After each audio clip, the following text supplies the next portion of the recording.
இப்போ எப்போவுமே நம்ம நிறைய நேரங்களில் நம்ம என்ன நினைக்கிறோம் அப்படின்னா, நமக்கு தெரிகிறது மற்றவங்களுக்கு தெரியலைன்னு நினைக்கிறோம். அப்படி இல்லை, நமக்கு என்ன வேணுங்கிறது அவங்களுக்கு தெரியல, அவ்வளோதான்.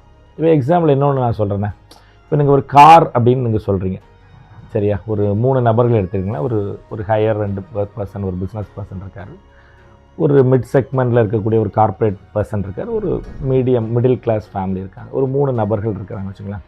நீங்கள் காமனாக கார் அப்படின்னு நீங்கள் சொல்கிறீங்க. அப்போ அந்த ஹையர் அண்டு பிஸ்னஸ் பர்சனோட தாட் ப்ராசஸில் மேபி அவுடி காரோ இல்லை ஒரு பிஎம்டபிள்யூ இல்லை ஒரு மெர்சிடிஸ் அப்படிங்கிறது தாட் ப்ராசஸுக்கு வரலாம்.